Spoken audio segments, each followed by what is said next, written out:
World top 100% scholarship తో admission పొందాలి అనుకున్న India top competitive exams IIT NEET IAS design law group 1 government jobs etcetera guidance కావాలి అన్న India and world top universities లో medicine law finance join అవ్వాలన్నా students and parents కి career counselling కావాలన్నా మీ కెరియర్ డెసిషన్ డబుల్ చెక్ చేసుకోవాలి అనుకున్న 25 years experience doctor Satish IRSC గారిని సంప్రదించండి. నమస్తే, వెల్కమ్ టు ఫేస్. నేను మీ బ్రహ్మనాయుడు. ప్రస్తుతం మనతో ఉన్నారు ఐఆర్ఎస్ అధికారి డాక్టర్ సతీష్ గారు ఉన్నారు. సతీష్ గారితో మాట్లాడదాం. నమస్తే సతీష్ గారు. నమస్తే అండి.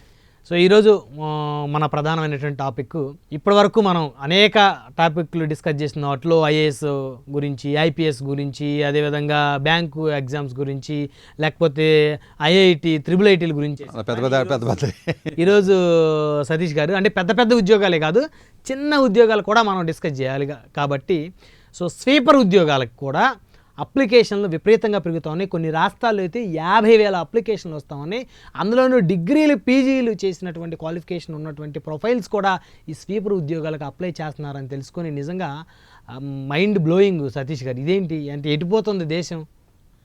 ఇది సిగ్గుపడాలి మనం ఫస్ట్. మనం ఎందుకంటే పాపం అప్లై చేసే వాళ్ళందరూ మన ఇళ్లలో ఉన్న వాళ్ళే, లేకపోతే అందరికి మనం బతుకు తెరువు తప్పదు అలాంటి వ్యక్తులు అందరూ. మనం ఏంటంటేనండి, మనం ఇచ్చే డిగ్రీ ఒక కాగితం కింద అయిపోతుంది తప్ప ఎలాంటి స్కిల్తో డిగ్రీ మనం ఇవ్వలేకపోవడం అన్న విషయం చాలా బాధాకరమైన విషయం ఏంటండి. మీ దగ్గర ఎందుకంటేనండి ఈ అన్ఎంప్లాయ్మెంట్ రేట్ విపరీతంగా పెరిగిపోయింది భారతదేశంలో. అన్ని దేశాల్లో పెరిగినట్టుగా మన దేశంలో కూడా పెరిగింది, బాగా పెరిగింది. ఈ కుల వృత్తులు, స్కిల్లు ఇవి పోయినాయి. మీరు అబ్జర్వ్ చేస్తే ఒకప్పుడు ఐటీఐ అని లేకపోతే అవని ఇవని కొంచెం ఉండేది, ఎవడ వృత్తాడు చేసుకునేవాడు, బతికేవారు.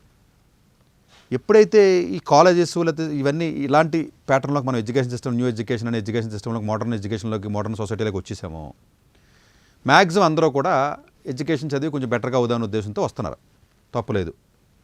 ఈ కాలేజెస్లో ఉన్నటువంటి కాలేజెస్లో ఆల్మోస్ట్ మీకు మోర్ దాన్ 90% ఆఫ్ ది కాలేజెస్లో, అందుకనే మన అన్ఎంప్లాయ్మెంట్ రేట్ కూడా ఆల్మోస్ట్ మీకు 90% పీపుల్కి అలా జాబులు రావు. అన్ఎంప్లాయ్మెంట్ రేట్ చూస్తే చాలా ఎక్కువ ఉంటుంది మనది. కాలేజెస్లో ఉత్తిగా సర్టిఫికెట్లు ఇవ్వడం అంటే, ఈ కాలేజెస్ ఫ్యాక్టరీస్ అయిపోయినాయి. సర్టిఫికెట్లు తయారు చేసి ఫ్యాక్టరీస్ అంటే కాలేజెస్ అంత అంటే మనుషుల్ని విద్యావంతుల కింద తయారు చేసి ఫ్యాక్టరీస్ కాదు, సర్టిఫికెట్లు తయారు చేసి ఫ్యాక్టరీస్ కింద తయారైనాయి. నువ్వు వచ్చావా, ఇదిగో సర్టిఫికెట్ పట్టుకో, అడ్మిషన్ తీసుకో, 3 సంవత్సరాలు 4 సంవత్సరాల కోర్సు, నాలెడ్జ్ వచ్చినా రాకపోయినా ఫైనల్గా సర్టిఫికేట్ అంటే పాస్ అయితేనే కదా సార్ ఇచ్చేది సర్టిఫికేట్. ఫర్ ఎగ్జాంపుల్ ఉదాహరణకి తెలంగాణలో స్టేట్ గవర్నమెంట్లో ఇంటర్మీడియట్ ఇంగ్లీష్ మార్కులు 95 మార్కులు వచ్చినాయి అనుకోండి, వస్తున్నాయి కదా. సాంస్క్రిట్ 99 చాలామందికి, 4 లైన్లు సాంస్క్రిట్లో సొంతంగా రాయలేడు, మార్కులు ఎన్ని 99. ఇంగ్లీష్ 95 ఒకప్పుడు వచ్చి కాదు, మేము చదివే రోజుల్లో 95 మార్కులు వస్తే కనీసం leave letter రాయలేడు.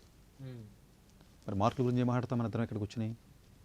So standard of paper ఎలా ఉంది, ఎలాంటి క్వశ్చన్ పేపర్స్ ఇస్తున్నారో, స్టూడెంట్స్కి ఎలాగ వాళ్ళని ట్రైన్ చేసి అందులో మార్కులు తెచ్చుకుంటున్నారు ఏంటి అన్నదే. ఇంతకంటే ఉదాహరణ నేను చెప్పక్కర్లేదండి. 10th కానీ 11th కానీ 12th కానీ. ఇంజనీరింగ్లో కూడా చాలా కాలేజెస్లో కానీ వేరే కాలేజెస్లో కానీ అలాగే ఉన్నాయి. ఉన్నప్పటికీ కూడా 50% ఫెయిల్ అయిపోతున్నారు ఇంజనీరింగ్లో కూడా. ఏంటి ఇంత క్వాలిటీ తక్కువ ఉన్నా కూడా ఫెయిల్ అవుతున్నారు. సరే పక్కన పెట్టండి, సరే డబ్బులు ఇస్తున్నారు, పాస్ చేస్తున్నారు డీమ్డ్ యూనివర్సిటీలో, అది వేరే విషయం, అది వేరే టాపిక్, పక్కన పెడదాం. అంటే ఎప్పుడైతే మీకు ఇండస్ట్రీ కనెక్టెడ్ లేదో, ఇండస్ట్రీ మన ఎక్స్పోజర్ కానీ లేకపోతే ప్రాక్టికల్ ఎక్స్పోజర్ లేనప్పుడు ఈ డిగ్రీకి వాల్యూ ఉండదు. అంటే ప్రాక్టికల్ ఎక్స్పోజర్ ఉంటేనే కదా సార్ ప్రాక్టికల్స్ అంటే కాలేజెస్లో ప్రాక్టికల్స్ అనేటువంటి ల్యాబ్స్ ఎందుకు ఉంటాయంటే రియలిస్టిక్గా నేర్చుకుంటాడు స్టూడెంట్. 11th 12th ఎప్పుడైనా ఫిజిక్స్ కెమిస్ట్రీ ల్యాబ్కి వెళ్ళడం చూసారా మీరు ఎవరైనా స్టూడెంట్ ఈ మధ్యకాలంలో? నేనైతే మేము చదువుకున్న రోజులు నేను వెళ్ళాను. అవునండి, ఇప్పుడు చెప్పండి. ఇప్పుడు మరి నాకు ఐడియా, మీరు బయటికి వెళ్తే అడగాలి, ఎవరన్నా ఫోన్ చేసి, ఎవరు బాబు నువ్వు 11th 12th చదువుతున్నావు కదా, నువ్వు ఎప్పుడైనా ప్రాక్టికల్స్ నువ్వు రెగ్యులర్గా చేసావని అడగాలి ల్యాబ్కి వెళ్ళి. మాకైతే 8th క్లాస్ నుంచి ఉండేయండి. ఇప్పుడు లేదు, మేము చదువుకున్నప్పుడు ఉంది కానీ ఇప్పుడు లేదు. 8th క్లాస్లో మాకు సైన్స్ ల్యాబ్స్ ఉండేవి. ఈ అసమానతలు కూడా అండి, వెల్త్ అసమానతలు కూడా, నాలెడ్జ్ అసమానతలు కూడా అండి భారతదేశంలో ఎక్కువ అండి. భారతదేశానికి మిగతా దేశాలు కూడా తేడా చెప్పమంటారా? హైదరాబాద్ సిటీలోనే 4,000 ఉద్యోగం చేసేవాడు ఉంటాడు, 40,000 చేసేవాడు ఉంటాడు, నెలకే 4 లక్షలు నెలకు తీసుకుని ఉన్నాడు, నెలకి 40 లక్షలు తీసుకుని కూడా ఉన్నాడు.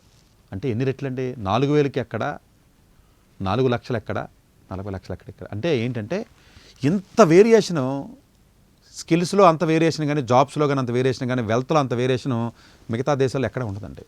ఉంటుంది కానీ ఇంత ఉంటుందంటే. ఎందుకంటే ఇక్కడ 10,000కి బతికేవాడు ఉన్నాడు హైదరాబాద్ సిటీలో, నెలకు 10 లక్షలు తీసుకునేవాడు ఉన్నాడు. బోర్డు ముందు నెలకు 10 లక్షలు తీసుకుంటారు. అంటే హైదరాబాద్లో 10 రూపాయలకి ప్లేట్ మీల్స్ దొరుకుతుంది, 10,000కి దొరుకుతుంది అదే ప్లేట్. దొరుకుతుంది. అంటే ఇది ఏమవుతుందంటే ఈ డిఫరెన్స్ అసమానతలు ఎక్కువ అవడం వల్ల, ఈ సర్టిఫికెట్లకు వాల్యూ లేకపోవడం వల్ల, సరైన స్కిల్ సెట్ లేకపోవడం వల్ల గవర్నమెంట్ జాబ్ పిచ్ ఒకటి ఉంటుంది మనకి. అవును. అన్ఫార్చునేట్గా ఇప్పుడు రీసెంట్గా హర్యానాలో పడినాయండి స్వీపర్ పోస్టులు. అది కూడా టెంపరీ పోస్టు, పర్మనెంట్ కూడా కాదు. 15,000 జీతమే మళ్ళీ.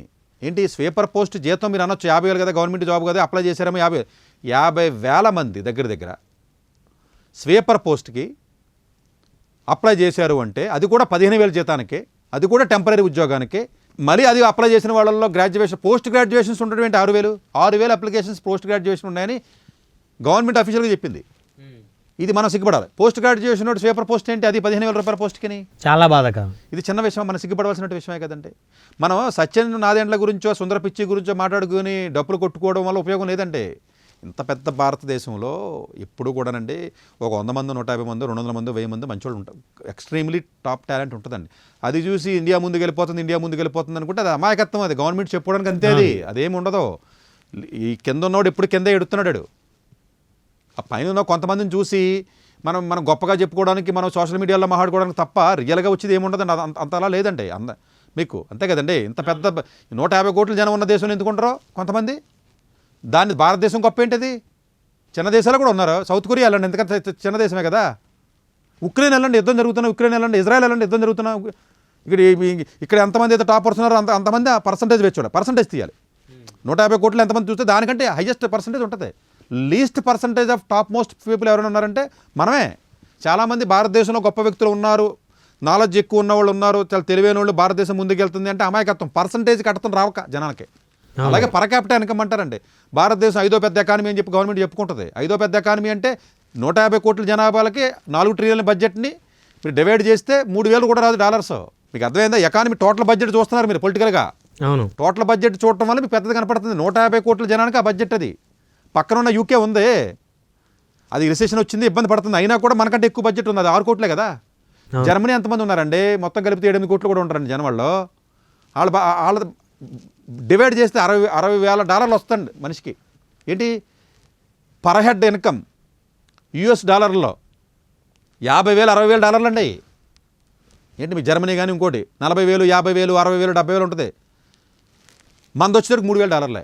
పర్ క్యాపిటా వైజ్ చూస్తే 200 దేశాల్లో మన కింద నుంచి 10వ 25వ. ఇది చెప్పడం ఎవడ పొలిటీషియన్. మీకు అర్థమవుతుంది. ఇప్పుడు అసమానతలు ఉన్నాయంటానికి మీకు ఎగ్జాంపుల్ చెప్తున్నాను నేను. మరి ఇంతమంది అప్లై చేస్తున్నారంటే దాని అర్థం ఏంటి? వాళ్ళు 15,000 జాయిన్ అయినాడు కదా, ఇన్కమ్ ఎంత అండి? మరి $2,000 $3,000 రాకపోతే ఇంకెందుకు వస్తుందో చెప్పండి, మీరే చెప్పండి. యావరేజ్ ఇన్కమ్ అంతే కదండి. ఇప్పటికి 20 కోట్ల మందికి తినలేదు కదా, 70 కోట్ల మంది పవర్టీ లైన్ కిందే ఉన్నారు కదండి. సో ప్రతి నగరాల్లో బెగ్గర్స్ విపరీతంగా పెరిగిపోతూ ఉన్నారు. అందువల్ల ఏంటంటేనంటే ఇది మంచి విధానం కాదు. 55,000 మంది స్వీపర్ పోస్టులకి అప్లై చేయడం అనేది మనం మీడియాలో కూడా చెప్పకూడదు. అనవసరంగా వేరే దేశాలు మన గురించి చాలా బ్యాడ్గా అనుకుంటాయి. అంటే మన భాష రాదులే పక్క దేశాలకి, ఏమో ఇంగ్లీష్ తెలియదు కదా. అంటే ఇది ఎటువైపు వెళ్తుంది భారతదేశం అంటే యూత్ పవర్ని మనం ప్రాపర్గా యూజ్ చేసుకోలేకపోతున్నాం. అంటే ఈ స్వీపర్ ఉద్యోగాలు అప్లై చేసిన వాళ్ళు మెజారిటీ యూతే కదా సార్? అందరూ యూతేనండి, అంతే కదండి. యూత్ కాకుండా ఇంకెవరు ఉంటాడండి? అందరూ యూజీ 30 సంవత్సరాల లోపు 10th క్లాస్ క్వాలిఫికేషన్ అంటే. ఇప్పుడు మాకు రైల్వేలో 10th క్లాస్ క్వాలిఫికేషన్ ఉద్యోగాలు పడతాయి. నేను ట్రాక్ మెన్ ఇవన్నీ పడతాయి కదా. అసలు 10th ఎవడో ఉండడు అందులో, అందరూ పీజీ వాళ్ళే. అంతే కదా సార్. గవర్నమెంట్ ఉద్యోగం పెంచోట ఎక్కువ మనకి. ఇంకా కొంతకాలం గవర్నమెంట్ ఉద్యోగాలు ఉండవు యాక్చువల్గా. మిగతా అన్ని దేశాల్లోనే గవర్నమెంట్ ఉద్యోగాలు తగ్గిస్తామని పబ్లిసిటీ చేస్తారు, ఓట్లు వేస్తారని. మనం పెంచాలని చేయాలి. అలా తప్ప ఓట్లు వేయం మనం. ఇది పోవాలండి. ఇప్పుడు వచ్చింది కాబట్టి, ఆర్టిఫిషియల్ ఇంటెలిజెన్స్ వచ్చింది కాబట్టి మొత్తం టేక్ ఓవర్ చేస్తుంది మనిషిని. మొత్తం టేక్ ఓవర్ చేస్తుంది. గొయ్యి తీసి గోతులో కప్పెడతాయి మనుషుల్ని. అయ్యి జస్ట్ రోబో అన్నానండి. 10 ఏళ్ల క్రితం అసలు ఎలా గెస్ చేశాడు కానీ అయినా రజనీకాంత్ సినిమా ఇప్పుడు మొత్తం గొప్ప కాదు కదా ఆ రోజుల్లో. 2009 ఎప్పుడో వచ్చింది. అవును. సో గవర్నమెంట్ ఉద్యోగం క్రేజ్ అనేది ఏదైతే అవుతుందో చాలా డేంజరస్ అండి ఇప్పుడు యూత్కి. దయచేసి యూత్కి నేను చెప్పేది ఏంటంటే అసలు గవర్నమెంట్ ఉద్యోగాలు కానీ లేకపోతే ఈ క్రేజ్ వైపు నుంచి దయచేసి బయటికి రండి. మీరు చదివే కాలేజీలో స్కిల్ ఒకవేళ లేని కాలేజీలో మీరు జాయిన్ అయితే మీరు ఏదో ఒక రకంగా స్కిల్ డెవలప్ చేసుకోవడానికి రకరకాల పద్ధతులు ఉన్నాయి. ట్రై చేయండి. ఆ పద్ధతుల ప్రకారం మీరు స్కిల్ నేర్చుకోండి. చేతి వృత్తుల మీద, స్కిల్డ్ కోర్సెస్ మీద చిన్న చూపు చూడొద్దు సొసైటీలో. మన అందరం కూడా ఒక కార్పెంటర్ అయినా, ఒక ప్లంబర్ అయినా, లేకపోతే ఇంకొకళ్ళైనా వాళ్ళకి మనం రెస్పెక్ట్ ఇవ్వడం మొదలు పెడితే దేశంలో ఓకే వీళ్ళకి కూడా రెస్పెక్ట్ ఉందన్న ఉద్దేశంతో ఎక్కువ మంది పిల్లలు ఇలాగ ఉద్యోగాలు లేక, స్కిల్ లేక, ఏ ఉద్యోగం లేక డ్రగ్స్కి వాటికి బానిసలు అయిపోవడం కంటే కనీసం అటువైపు మళ్ళుతారు కొంతమంది. మనం ఎప్పుడూ కూడా వాళ్ళని ఎప్పుడైతే మనం చిన్నచూపు చూస్తున్నామో మన దేశంలో ఉంటుందండి ఆటోమేటిక్గా ఈ స్కిల్ ఏదైతే మీకు ఉంటుందో ఇప్పుడు కుకింగ్ ఉందండి, తప్పే ఉందండి చెఫ్ అయితేనే. అంతే కదా సార్. ఇప్పుడు చాలా దేశాల్లో చెఫ్లకి లక్షల్లో శాలరీస్ ఉన్నాయి, ఈ సాఫ్ట్వేర్ ఉద్యోగులకి డబుల్ శాలరీస్ ఉన్నాయి కదా సార్. అవునండి. ఇప్పుడు ఒక డ్రైవర్ ఉద్యోగం కానీ ఇంకోటి మామూలుగా ఇప్పుడు స్వీపర్ ఉద్యోగం చిన్నదని నేను చెప్పట్లేదండి, మనకు అందరూ కావాలి, స్వీపర్ ఉద్యోగం మంచిదే, కానీ వీళ్ళు దానికి అప్లై చేయడం బాధాకరం. నేనేమి స్వీపర్ ఉద్యోగం ఇంత చదువుకోవాల్సిన అవసరం లేదు కదా. నేను ఇంత లక్షలు ఖర్చు పెట్టి ఇన్ని కాలేజెస్లో చదువుకోవాల్సిన ఇప్పుడు హైదరాబాద్లో డ్రైవర్కి మనం 25,000 ఇస్తామండి, 15,000 స్వీపర్కి వెళ్ళాలంటే ఎలాంటి చదువుకున్న విద్యార్థి మీరే చెప్పండి. మళ్ళీ వారికి ఫుడ్ అకామిడేషన్ వాటికే సరిపోతుంది. అందువల్ల ఏంటంటేనంటే ఈ యూత్ ఏంటంటే మీరు చదివేటప్పుడు డిగ్రీ అది డిమాండ్ ఉన్న డిగ్రీయా కాదా, స్కిల్ నేర్చుకుని డిగ్రీయా కాదా, మార్కెట్లో దీనికి జాబ్ వచ్చే అవకాశం ఉందా లేదా, కాలేజీ క్వాలిటీ ఆఫ్ ఫ్యాకల్టీ కానీ కాలేజీ అవుట్కమ్స్ ఏ విధంగా ఉన్నాయి, అవుట్కమ్స్ అన్నది బాగా అండర్లైన్ చేసుకోండి. కాలేజీ ఇన్గోయింగ్ చూడకూడదు, అవుట్కమ్స్ చూడాలి. ఇప్పుడు ఇది ఏది లేనప్పుడు దయచేసి మీరు చదవకండి అసలు. ఒక సంవత్సరం 2 సంవత్సరాలు ఆగి మంచి కాలేజీ కానీ వెళ్ళండి, లేదు అంటే వేరే కోర్సు నేర్చుకోండి దయచేసి. ఇప్పుడు కల్నరీ ఆర్ట్స్ ఉన్నాయి, లేకపోతే ఏదో హోటల్ మేనేజ్మెంటో, లేకపోతే ఇంకొకటి ఏదో యానిమేషనో, లేకపోతే విఎఫ్ఎక్స్ డిజైనో, ఏదో రకంగా మీరు వేరే కోర్సులు ఏదైనా చేసి దాంట్లోనే కనీసం డిగ్నిఫైడ్గా 25,000 30,000తో బతకండి. ఇలాంటి కోర్సెస్కి మీరు వెళ్ళడం వల్ల ఎలాంటి స్కిల్ లేని హ్యుమానిటీసు, ఆర్ట్స్, సైన్స్, లేకపోతే లో క్వాలిటీ ఉన్న కాలేజీలో టెక్నాలజీ లాంటి కోర్సెస్కి మీరు వెళ్ళడం వల్ల, లేకపోతే లా కాలేజీ చిన్న లా కాలేజీలో చదవడం వల్ల ఎక్స్ప్లోర్ చేసేస్తారండి లా స్టూడెంట్స్ని కూడా చాలామంది. ఇలాంటి వాటికి వెళ్ళడం వల్ల అటేమో పెద్ద ఉద్యోగానికి వెళ్ళాడు, వేరే స్కిల్ రాదు కదండి. మీ కుకింగ్ వస్తే కనీసం అదన్నా వచ్చింది కదా పని. సో ఇవన్నీ దృష్టిలో పెట్టుకుని దయచేసి స్టూడెంట్స్ ఆలోచన చేసి ఏ వృత్తి అయినా మంచిదే, డిగ్నిఫైడే, తక్కువ కాదు. మీకు స్కిల్ వచ్చే అవకాశం లేనప్పుడు ఆ కోర్స్ జాయిన్ అవ్వకండి. గవర్నమెంట్ ఉద్యోగాల మీద క్రేజ్ తగ్గించుకోండి. గవర్నమెంట్ మీద మీరు ఒత్తిడి చేయవలసింది గవర్నమెంట్ ఉద్యోగాలు పెంచమని కాదు, జనాలకి బ్రెయిన్ ఉండదండి వీళ్ళకి. గవర్నమెంట్ ఉద్యోగులు కావాలని చెప్పి సంవత్సరాలు ధర్నాలు చేస్తారు, ఉస్మానియాలో లేదా చీఫ్ మినిస్టర్ని మార్చేస్తారు వీళ్ళే. అది కాదు చేయవలసింది. కాలేజీల్లో క్వాలిటీ లేదు, ఫ్యాకల్టీని రిక్రూట్ చేయండి, పిహెచ్డీ ఉన్న వాళ్ళని, క్వాలిటీ ఆఫ్ ఎడ్యుకేషన్ పెంచండి అని ధర్నాలు ఎందుకు చేయరు అన్నదే పాయింట్ నాది. అది చేయవలసింది. ఉస్మానియాలో కూర్చుని భోజనం బాగోలేదు, అది బాగోలేదు, ఉద్యోగాలు గ్రూప్ 1 100 పోస్టులు ఇస్తే ఉస్మానియాలో ధర్నా చేసినట్టు ఎవరికి రాదు. వాళ్ళు అంత వర్తున్న వాళ్ళు కాదు. వాళ్ళు వేరే వాడు ఎవడో ఇంట్లో కూర్చుని సైలెంట్గా కూర్చుని చదివేస్తాడు, నీలాంటి వాడు అలాంటాడు. పాపం వాళ్ళు ధర్నాలు చేస్తారు అంతే, అది అమాయకులు అంతే. వాళ్ళు లైఫ్ అంతా పోరాటాలు వీటి మీద. సూసైడ్ చేసిన 1000 మంది చచ్చిపోతే ఏం చేసిందంటే తెలంగాణ వచ్చింది, ఏం ఉపయోగం అండి? 1000 మంది ఫ్యామిలీల పరిస్థితి ఏంటంటే ఏం చేశారు వాళ్ళు?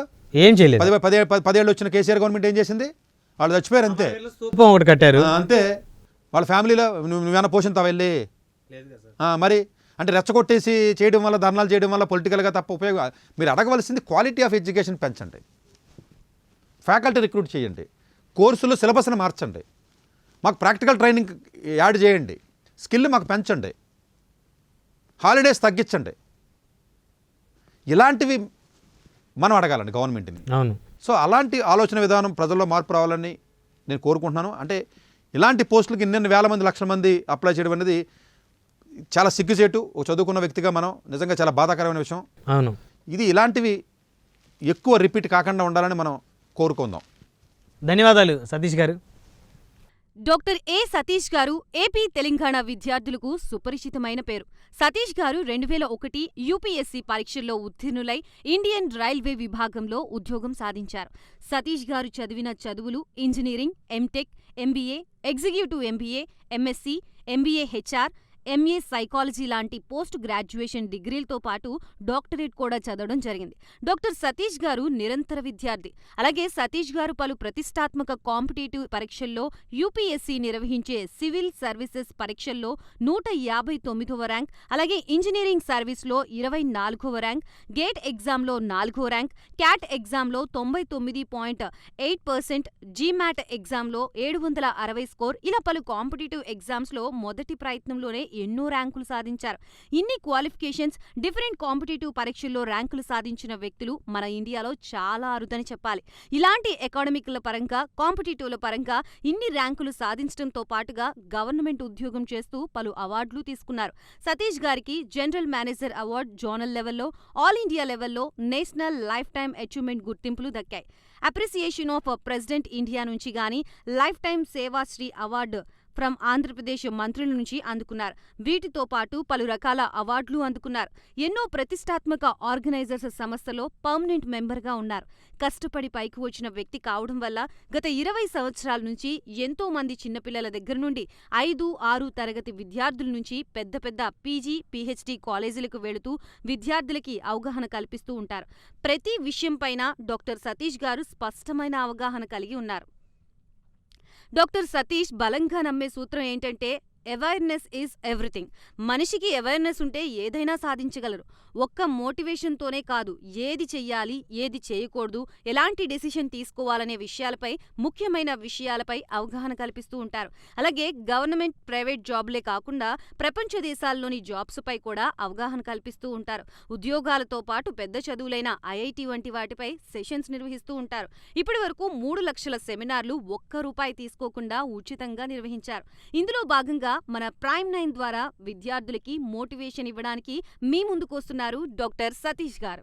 వరల్డ్ టాప్ 100% స్కాలర్షిప్ తో అడ్మిషన్ పొందాలి అనుకున్న India top competitive exams IIT, NEET, IAS, design, law, group 1 government jobs etcetera guidance కావాలి అన్నా, India and world top universities లో మెడిసిన్, లా, ఫైనాన్స్ జాయిన్ అవ్వాలన్నా, స్టూడెంట్స్ అండ్ పేరెంట్స్ కి కెరియర్ కౌన్సిలింగ్ కావాలన్నా, మీ కెరియర్ డెసిషన్ డబుల్ చెక్ చేసుకోవాలి అనుకున్న 25 years experience doctor Satish IRSC గారిని సంప్రదించండి.